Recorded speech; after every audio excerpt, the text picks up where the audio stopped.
दादी के हाथों का जादू और खुशबू से महकता घर, माँ की मुस्कुराहट और खाने की सुगंध। MDH गरम मसाला, क्योंकि हर रिश्ता है स्वाद से जुड़ा। लगातार हो रहे इन हमलों के बीच तस्वीरें आ रही हैं कि कैसे इन हमलों को अलग अलग जगहों पर अंजाम दिया गया है, लेकिन गौरव अब नजर है अमेरिका के फैसले पर। बिल्कुल, और मिडिल ईस्ट में अमेरिका की सेना की गतिविधियों को देखकर ईरानी सेना अलर्ट हो गई है। आशंका है कि अमेरिका अगले कुछ घंटों में ईरान पर बड़े हमले की शुरुआत कर सकता है।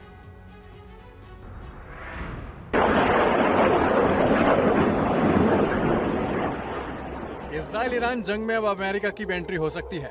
अमेरिका जल्द ही ईरान पर हमला कर सकता है। अमेरिकी हमले को लेकर ईरान में बड़ी हलचल है। ईरानी पत्रकारों ने दावा किया है कि अमेरिका 48 घंटों में ईरान पर बड़ा हमला कर सकता है। अमेरिकी हमले की आशंका को देखते हुए ईरानी सेना और भी अलर्ट हो गई है। बताया जाता है कि अमेरिका में ईरान पर हमले को लेकर लगातार बैठकों का दौर जारी है। सिचुएशन रूम में कभी भी अमेरिकी राष्ट्रपति ट्रंप का आदेश आ सकता है। डोनाल्ड ट्रंप कभी भी अमेरिकी सैनिकों को ईरान पर हमले का आदेश दे सकते हैं। कयास लगाए जा रहे हैं कि 48 घंटे बाद अमेरिका ईरान पर हमले कर सकता है। अमेरिका कैसे और कहां हमला करेगा, इस बारे में राष्ट्रपति ट्रंप ही आदेश देंगे। बताया जाता है कि अमेरिकी सेना इजराइल के साथ मिलकर ईरान के खिलाफ हमला कर सकती है। फिलहाल अमेरिका का क्या रुख होगा, इस पर दुनिया की निगाहें टिकी हुई है। ईरान अमेरिकी हमलों का जवाब देने के लिए पूरी तरह से तैयार है। अब देखना होगा अमेरिकी राष्ट्रपति ट्रंप कब तक हमले का आदेश देते हैं। बड़ी खबर इस वक्त इजराइल ईरान युद्ध को लेकर अब चीन ने भी एंट्री मार ली है। चीन के विदेश मंत्री ने कहा है कि वो मध्य पूर्व में शांति चाहते हैं। इजराइल ईरान के बीच 7 दिनों से बारूदी घमासान जारी है। एक रिपोर्ट के मुताबिक ईरान में 70 महिला और बच्चों समेत 220 से अधिक लोग अपनी जान गंवा चुके हैं, जबकि इजराइल में कम से कम 24 लोगों की मौत हो गई है। लेकिन युद्ध रुकने की कोई सूरत नजर नहीं आ रही है। मिसाइल हमले के बाद स्थिति तनावपूर्ण बनी हुई है। नेतन्याहू और खामनेई के ताजा बयान से जाहिर है कि शांति की कोई तत्काल संभावना नहीं दिख रही। इसी बीच चीनी विदेश मंत्री वांग ही ने इजराइल पर आरोप लगाया है कि नेतन्याहू ने अंतर्राष्ट्रीय नियम तोड़े हैं। इजराइल ईरान जंग का अंत होना चाहिए। चीन मध्य पूर्व में शांति चाहता है। गौर करने वाली बात है कि चीन एक तरफ इजराइल को नसीहत दे रहा है और दूसरी तरफ ईरान को सैन्य मदद भी दे रहा है। द डेली टेलीग्राफ के हवाले से चीन ईरान के सैन्य गठजोड़ पर एक जानकारी आपको बताते हैं। जिनपिंग की सेना ईरान की मदद के लिए 3 मालवाहक विमान रवाना कर चुकी है और इसकी ट्रैकिंग से बचने के लिए ट्रांसपोंडर बंद कर रखे हैं। बताया जाता है कि मध्य एशिया में पहुंचते ही विमान गायब कर दिए गए हैं। विमान में भारी सैन्य उपकरण होने की आशंका जताई जा रही है। खबर है कि 13 जून के हमले के बाद ये चोरी छिपे से हथियार पहुंचाए गए हैं। अब इजराइल पर ईरान के घातक प्रहार के बीच ब्रिटेन से मदद पहुंचाए जाने को लेकर भी खबर। एक ब्रिटिश युद्धपोत स्वेज नहर से गुजरता हुआ दिखा। ये तस्वीरें हैं ब्रिटिश विमान वाहक पोत क्वीन एलिजाबेथ की, जिस पर देख सकते हैं कि कई ब्रिटिश एयरक्राफ्ट भी तैनात हैं। बताया जाता है कि ये तस्वीरें उस वक्त कैद की गई जब यह युद्धपोत स्वेज नहर से गुजर रहा था। बताया जाता है कि यह युद्धपोत इजराइल की ओर जा रहा है ताकि इजराइल की मदद की जा सके। ये तस्वीरें उस वक्त दिखी जब ईरान इजराइल के खिलाफ बेहद आक्रामक हो गया है। हालांकि युद्ध की शुरुआत में ही ईरान ने अमेरिका, ब्रिटेन और फ्रांस को धमकी दे रखी है कि इजराइल की उन्होंने मदद की तो वो उन पर भी हमला करने से नहीं चूकेगा। इस बीच IDF ने ईरान के परमाणु हथियारों और मिसाइल कार्यक्रमों से जुड़ी प्रमुख साइटों पर हमले कर रहा है, खासकर अराक परमाणु रिएक्टर जहां प्लूटोनियम उत्पादन बड़े पैमाने पर किया जाता है, और दूसरा नातांज परमाणु संयंत्र जहां पर बैलिस्टिक मिसाइल और एयर डिफेंस सिस्टम को तैयार किया जाता है। बताया जाता है कि नातांज में ही ईरान का रडार सिस्टम और मिसाइल भंडार है, जहां पिछले कई दिनों में कई हमले हुए। दोनों सेंटर को काफी नुकसान भी हुआ है। मनीष के पास एक बार फिर से रुक करते हैं। मनीष, एक सवाल उस आधार पर जिससे साफ हो गया कि ईरान न सिर्फ सिविलियन एरियाज के साथ साथ मोसाद हेडक्वार्टर को टारगेट कर चुका है। IDF जहां से ऑपरेट कर रही है वहां पर भी वो कैसे सटीक हमलों को अंजाम देने में कामयाब साबित हो रहा है, ये एक बहुत बड़ा सवाल है। बिल्कुल, देखिए सवाल तो बहुत सारे हैं, लेकिन सबसे पहले मैं दिखाता हूं, ये है TV9 की कवरेज।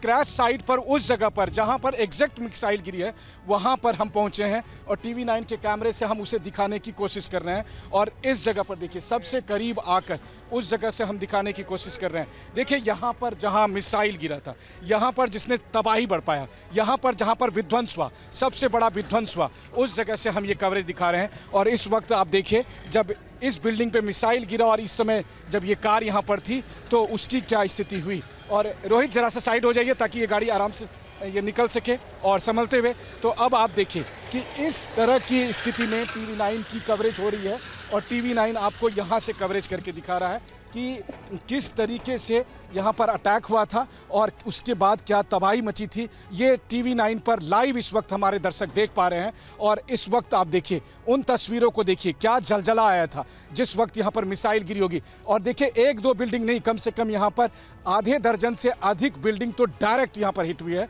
और फिर इसके बाद कम से कम कई सौ बिल्डिंग ऐसी है जिस पर कि सीधे सीधे जिसका इम्पैक्ट हुआ है वो साफ तौर पर। तो TV9 जब वॉर जोन में जाकर, कॉन्फ्लिक्ट एरिया में जाकर रिपोर्टिंग करता है तो आप देखिए कि उस जगह पर जहां मिसाइल सीधे आकर हिट की है वहां से भारत का इकलौता टीवी चैनल जो बता रहा है आपको कि ईरान के मिसाइल का इजराइल पर क्या इम्पैक्ट पड़ा है, ये बताने की अब जरूरत नहीं है क्योंकि ठीक TV9 के कैमरे पर मेरे पीछे उन तस्वीरों को आप देख सकते हैं, विध्वंस के उन तमाम सबूतों को देख सकते हैं और इसके जरिए यहाँ पर क्या स्थिति बनी है उसको भी आप देख सकते हैं। और इन सब के बीच इतनी बात तो जरूर है कि कम से कम ये कोई IDF का सेंटर नहीं है, ये कोई मोसाद का हेडक्वार्टर नहीं है, बल्कि ये एक आम कॉलोनी है जैसा कि दिल्ली में, मुंबई में, चेन्नई में, कोलकाता में होता है। और उसके बीच में आकर मिसाइल गिरी और मिसाइल गिरने के बाद क्या हुआ ये इम्पैक्ट आप यहाँ पर देख सकते हैं। और इस सबसे बड़ी बात है, देखिए जैसे ये सब लोगों के घर में जैसे बिस्तर होता है तो बिस्तर और तमाम जो घर की तमाम जो चीज़ें हैं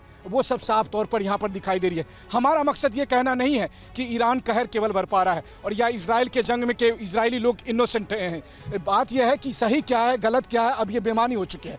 ये युद्ध अभी चरम पर है और इसकी कीमत किसे क्या चुकानी पड़ेगी किसी को नहीं पता। लेकिन TV9 की कोशिश है कि निष्पक्ष रिपोर्टिंग करते हुए आपको वॉर जोन में ग्राउंड जीरो पर जाकर सबसे सटीक खबर दे सके। और उसका सबसे बड़ा प्रत्यक्ष प्रमाण है कि ईरान के मिसाइल जिस जगह पर गिरे थे एग्जैक्ट वहीं पर, उसी में महज कुछ मीटर दूरी पर ही नहीं बल्कि ठीक उसी लोकेशन से खड़े होकर हम ये रिपोर्टिंग करके दिखा रहे हैं कि ये देखिए TV9 पर ईरानी मिसाइल हमले के वो सबूत जो चीख चीख कर बता रहे हैं कि कैसे इजरायली सिविलियन इलाके को टारगेट किया गया है। Manish, stay safe. एंड इस बीच लगातार जो आपकी रिपोर्ट्स आ रही हैं वो हम दर्शकों को दिखा रहे हैं। लेकिन गौरव, एक बार फिर से कहना चाहूंगी, जिस तरीके से अमेरिका आने वाले वक्त में एक बड़ा फैसला लेने वाला है, उसी आधार पर ईरान किस तरीके से अब सीधे अमेरिका को चेतावनी दे रहा है उसको लेकर भी रिपोर्ट्स आई हैं। बिल्कुल, और अब ये दुनिया तय करेगी, जैसा कि मनीष कह रहे थे कि किसका पक्ष सही है किसका खराब, क्योंकि वॉर में हर किसी का अपना एक पक्ष है, जो नहीं लड़ रहा है उसका भी अपना पक्ष है।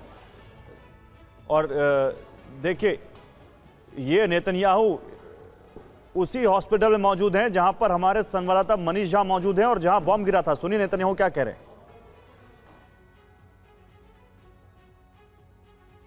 तो ये इजराइल के प्रधानमंत्री बेंजामिन नेतन्याहू इस वक्त उसी हॉस्पिटल में मौजूद हैं जहां पर सुबह बॉम्ब गिरा था, जिसके बारे में मनीष आपको भी बता रहे थे। मनीष भी वहीं पर मौजूद हैं और वहीं पर बेंजामिन नेतन्याहू आए हैं जायजा लेने की कितना नुकसान हुआ है, क्योंकि ईरान पर इजराइल ये आरोप लगा रहा है कि उसने उनके सिविल जो एस्टैब्लिशमेंट्स हैं, जो उनकी बिल्डिंग्स है रिहायशी जिसमें लोग रह रहे थे, जो कोई सैन्य ठिकाना नहीं था, जो अस्पताल है जहां पर मरीजों का इलाज चल रहा था, वहां पर ईरान ने हमला किया। और ये नेतन्याहू हिब्रू में बोलते हुए, हम इसका ट्रांसलेशन आपके लिए आगे लेकर आएंगे, लेकिन फिलहाल ये जो तस्वीरें आप देख रहे हैं ये बता रहा है TV9 की कवरेज कि कैसे इजराइल में उस जगह जहां पर उसके प्रधानमंत्री मौजूद हैं वहीं से TV9 आपको पूरा अपडेट देता हुआ। और ईरान के सुप्रीम लीडर खामेनेई की अमेरिका को धमकी है कि वो किसी के सामने सरेंडर नहीं करेंगे, अमेरिकी हमले के गंभीर परिणाम होंगे। इजराइल और ईरान के बीच 7 दिनों से जारी युद्ध और भयानक हो गया है। शांति की कोई सूरत नजर नहीं आ रही, हमले और तेज होते जा रहे हैं, तनातनी बढ़ती जा रही है। ईरान की सुप्रीम लीडर खामेनेई का ये बयान सुनिए। राष्ट्रपति ट्रंप को खामेनेई सीधी चुनौती दे रहे हैं। चुनौती को लेकर कहा जा रहा है ईरान ने बड़े पैमाने पर हथियार जमा कर रखा है, जिसकी अमेरिकी खुफिया एजेंसी को भी भनक नहीं है। ईरान झुकेगा नहीं तो क्या अमेरिका और ईरान का युद्ध भी तय है? आखिर खामेनेई के बयान के मायने क्या है? ईरान के रवैये से यूएस का जंग में उतरना तय है। ईरान इजराइल जंग का दायरा और बढ़ेगा। जंग से ईरान परमाणु हथियार बनाना रोक सकता है। बहरहाल ईरान न्यूक्लियर प्रोग्राम नहीं रोकने पर अड़ा है और अमेरिका हर हाल में ईरान के परमाणु कार्यक्रम को रोकने को लेकर डील कराने में जुटा हुआ। दादी के हाथों का जादू और खुशबू से महकता घर, माँ की मुस्कुराहट और खाने की सुगंध, MDH गरम मसाला, क्योंकि हर रिश्ता है स्वाद से जुड़ा।